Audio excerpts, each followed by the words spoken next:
Halo semuanya, Assalamualaikum warahmatullahi wabarakatuh. Perkenalkan nama saya Kartika Rahmadewi dengan NIM 230500839. Pada kesempatan kali ini, saya akan mempresentasikan materi tentang tahapan desain thinking dalam mata kuliah desain UI UX. Gitu. Desain thinking ini penting banget buat kita pelajari, terutama dalam proses merancang produk atau aplikasi yang benar-benar bermanfaat dan sesuai dengan kebutuhan pengguna. Di slide selanjutnya, di slide kedua itu ada pengertian desain thinking. Desain thinking merupakan cara berpikir dan bekerja untuk menemukan solusi dari suatu masalah dengan berfokus pada kebutuhan dan pengalaman pengguna. Jadi kita di sini tidak hanya melihat masalah dari sisi teknologi atau bisnis, tapi lebih dari sisi manusianya. Bagaimana perasaan, kebiasaan, dan harapan pengguna terhadap produk yang kita buat. Dengan memahami pengguna terlebih dahulu, kita bisa menciptakan produk, aplikasi, atau layanan yang lebih berguna dan mudah digunakan. Di slide selanjutnya, ada tujuan desain thinking. Tujuan dari desain thinking bukan cuma membuat desain yang menarik, tapi bagaimana kita bisa memecahkan masalah secara kreatif dan efisien. Melalui proses ini, kita bisa benar-benar memahami apa yang dibutuhkan pengguna, menemukan ide-ide yang lebih inovatif, dan membuat produk yang meningkatkan kenyamanan mereka.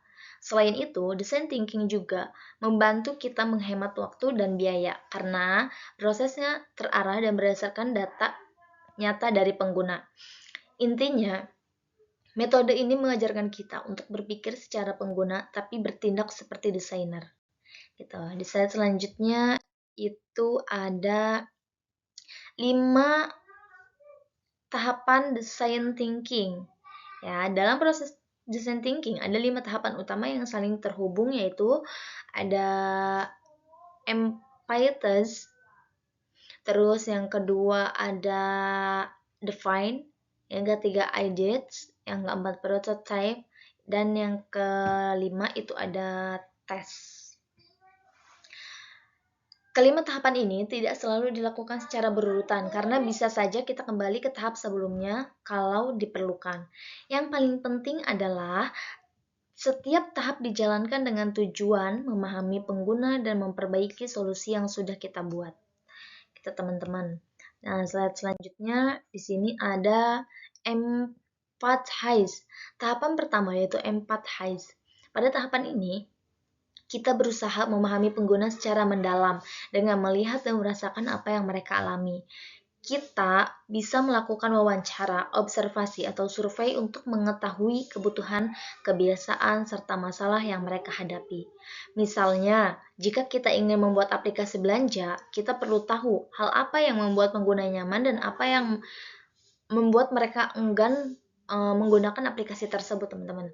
Dari tahap ini, kita bisa mendapatkan banyak informasi penting untuk dijadikan dasar dalam perancangan solusi. Tuh. Terus yang kedua itu ada define. Tunggu sebentar. Selanjutnya ada define.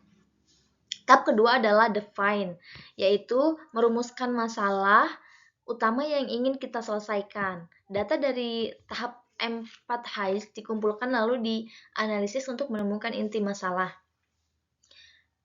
Masalah ini harus dibuat sejelas mungkin agar kita tahu arah ide yang akan dikembangkan. Contohnya, dari hasil observasi kita tahu bahwa pengguna kesulitan mencari produk di aplikasi.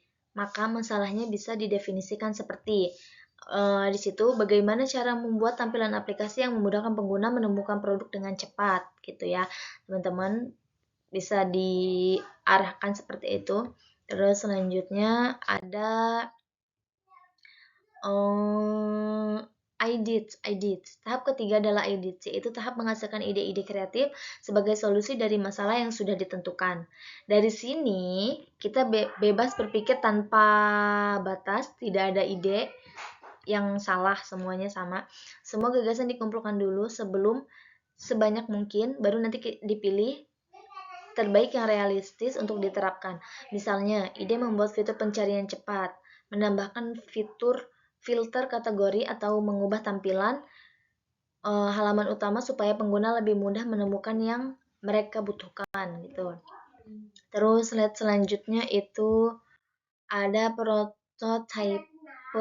Setelah ide dipilih, kita lanjut ke tahap prototype. Di tahap ini, ide-ide yang sudah kita buat mulai diwujudkan dalam bentuk nyata.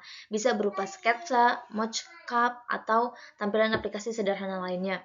Prototype ini berfungsi untuk melihat apakah ide tersebut bisa benar-benar berjalan dan mudah digunakan oleh pengguna atau tidak. Kita tidak perlu membuat versi sempurna dulu, karena prototype hanyalah alat untuk menguji konsep awal sebelum dikembangkan lebih jauh.